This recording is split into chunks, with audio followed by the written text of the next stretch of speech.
মোদিজির সমালোচনা অনেকেই করে, কিন্তু it cannot be denied যে last man standing, last mile delivery is excellent. আর আমি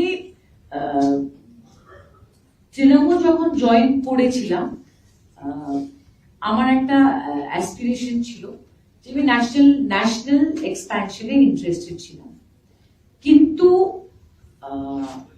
আমার মনে হয় না যে ধরনের ন্যাশনাল এক্সপ্যানশন বা অ্যাসপিরেশন বা অ্যাকসেপ্টেন্স প্রাইম মিনিস্টার মোদির আছে, এরকম দ্বিতীয় কোনো নেতা আজকে এই দেশের নেই।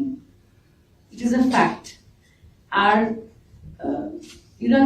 আমি কোনোদিনই বেশি নেগেটিভ কথা বলি না, কিন্তু আমার খুব দুঃখ হয়েছে, কারণ আমরা ছোটবেলা থেকে দিদিকে সুতির শাড়ির হাওয়াই চপ্পলে দেখেছি। You know my background. কিন্তু আমি এই ধরনের কারাপশন যে হতে পারে এটা আমি বেঙ্গলে এসে কাছের থেকে দেখেছি। It is unbelievable. আমার যে ব্যাকগ্রাউন্ড, আমরা রাজনীতিতে দেশ সেবার জন্য এসেছি। আজকে যদি আমি রাজনীতি ছেড়েও দিই, I have no problem. I can put food on my table. But I'm sorry to say, the kind of corruption at the grassroots level. আর এটার আপনারা বলতে পারেন আজকে আমি বিজেপিতে এসেছি বলে তৃণমূলের ব্যাপারে এটা বলছি, কিন্তু আমি তো আসামে থাকি। আজকে সুমিতা ডেকেছেন বলে আমি এখানে জয়েনিংটা করেছি। আমি যখন তৃণমূলের প্রত্যেকটা ফ্যাকশনের কথা শুনি, প্রত্যেকটা ফ্যাকশনই বলে দিচ্ছে যে তৃণমূল ইজ কারাপ্ট। শুদ্ধিকরণ মানে কি আমরা অশুদ্ধ। একজন বলছে কে দিয়েছে টিকিটটা, আর লোকসভাতে যে ফ্যাকশনটা গেছে বলছে আমরা তৃণমূলের সিম্বল আর চাই না, কারণ এই সিম্বল মানে কারাপশন। সো ফ্যাকশন চারটা আজকে হতে পারে তৃণমূলে, কিন্তু এই চারটে ফ্যাকশনের মধ্যে একটা কনসেনসাস আছে যে তৃণমূলের আমলে their tenure there has been corruption, it cannot be denied, and Shubhendu da is absolutely right. আমি আপনাদের মানে আহ্বান জানাচ্ছি, একবার আসামে এসে দেখবেন the kind of development BJP has done under the prime ministership of Narendra Modi ji. আপনারা শুধু শুভেন্দু বাবুকে, মাননীয় মুখ্যমন্ত্রীকে, আর যারা বিজেপির এমএলএরা আছেন, আমি শুধু আপনাদের বলছি, give them 2 years before 29. আপনারা দেখবেন পশ্চিমবঙ্গের চেহারা ভারতীয় জনতা পার্টি বদলে দেবে, এটা কেউ অস্বীকার করতে পারে না। So there are various reasons. আপনার মূল প্রশ্নের উত্তরটা আমি দিলাম, that development is everything. Development is everything, and আমরা যে রাজনীতিতে আছি, it is for development of the country. And আমার সমালোচকরা বলতে পারে আমার অনেক নেগেটিভ আছে, কিন্তু কেউ বলতে পারবে না যে আমি কারাপশনের পাশে কোনদিন দাঁড়িয়েছিলাম। I will not stand for corruption. Sushmita, we are curious.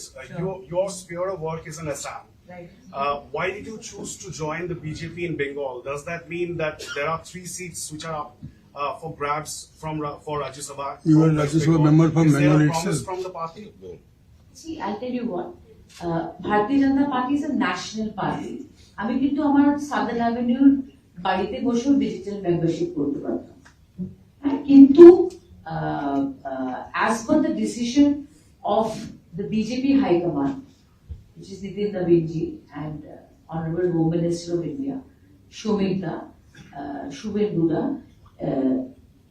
people of Bengal আমাকে একবার না দুবার রাজ্যসভাতে সুযোগ দিয়েছে, and কে রাজ্যসভাতে যাবে কে যাবে না সেটার সিদ্ধান্ত তো দিল্লির হাইকমান্ড নিবে, বেঙ্গলের বিজেপির হাইকমান্ড নিবে। But I also felt, the Chief Minister of Assam also felt, that you must give Bengal due respect, because you are an outgoing MP from Bengal. So I am here not in expectation of Rajya Sabha, but I am here as an outgoing MP of Bengal. I hope that answers. Shomita, अगर मिलता है आप लोगों तीनों को, तो आप लोग क्या लड़ेंगे चुनाव? 24 जुलाई को चुनाव होना है। हाइपोथेटिकल है। देखिए, ये तो हाईकमांड का डिसीजन होता है। मोदी जी সমালোচনা অনেকেই করে, কিন্তু it cannot be denied যে last man standing, last mile delivery is excellent. আর আমি তৃণমূল যখন জয়েন করেছিলাম, আমার একটা অ্যাসপিরেশন ছিল যে আমি ন্যাশনাল এক্সপ্যানশনে ইন্টারেস্টেড ছিলাম, কিন্তু আমার মনে হয় না যে ধরনের ন্যাশনাল এক্সপ্যানশন বা অ্যাসপিরেশন বা অ্যাকসেপ্টেন্স প্রাইম মিনিস্টার মোদির আছে, এরকম দ্বিতীয় কোনো নেতা আজকে এই দেশের নেই। It is a fact. আর আমি কোনোদিনই বেশি নেগেটিভ কথা বলি না, কিন্তু আমার খুব দুঃখ হয়েছে, কারণ আমরা ছোটবেলা থেকে দিদিকে সুতির শাড়ির হাওয়াই চপ্পলে দেখেছি। You know my background. কিন্তু আমি এই ধরনের কারাপশন যে হতে পারে এটা আমি বেঙ্গলে এসে কাছের থেকে দেখেছি। It is unbelievable. আমার যে ব্যাকগ্রাউন্ড, আমরা রাজনীতিতে দেশ সেবার জন্য এসেছি। আজকে যদি আমি রাজনীতি ছেড়েও দিই, I have no problem. I can put food on my table. But I'm sorry to say, the kind of corruption at the grassroots level. আর এটার আপনারা বলতে পারেন আজকে আমি বিজেপিতে এসেছি বলে তৃণমূলের ব্যাপারে এটা বলছি, কিন্তু আমি তো আসামে থাকি। আজকে শ্রমিকদা ডেকেছেন বলে আমি এখানে জয়েনিংটা করেছি।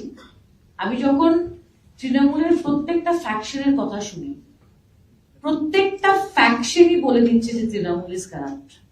শুদ্ধিকরণ মানে কি আমরা অশুদ্ধ? একজন বলছে কে দিয়েছে টিকিটটা, আর লোকসভাতে যে ফ্যাকশনটা গেছে বলছে আমরা তৃণমূলের সিম্বল আর চাই না, কারণ এই সিম্বল মানে কারাপশন। ফ্যাকশন চারটা আজকে হতে পারে তৃণমূলে, কিন্তু এই চারটে ফ্যাকশনের মধ্যে একটা কনসেনসাস আছে যে তৃণমূলের আমলে their tenure there has been corruption and cannot be denied, and Shubhendu da is absolutely right. আমি আপনাদের মানে আহ্বান জানাচ্ছি একবার আসামে এসে দেখবেন the kind of development BJP has done under the prime ministership of Narendra Modi ji. আপনারা শুধু শুভেন্দু বাবুকে, মাননীয় মুখ্যমন্ত্রীকে, আর যারা বিজেপি এমএলএ রা আছেন, আমি শুধু আপনাদের বলছি give them 2 years before 29. আপনারা দেখবেন পশ্চিমবঙ্গের চেহারা ভারতীয় জনতা পার্টি বদলে দেবে, এটা কেউ অস্বীকার করতে পারে। So there are various reasons. আপনার মূল প্রশ্নের উত্তরটা আমি দিলাম, that development is everything. Development is everything, and আমরা যে রাজনীতিতে আছি it is for development of the country. And আমার সমালোচকরা বলতে পারে আমার অনেক নেগেটিভ আছে, কিন্তু কেউ বলতে পারবে না যে আমি কারাপশনের পাশে কোনোদিন দাঁড়িয়েছিলাম। I will not stand for corruption.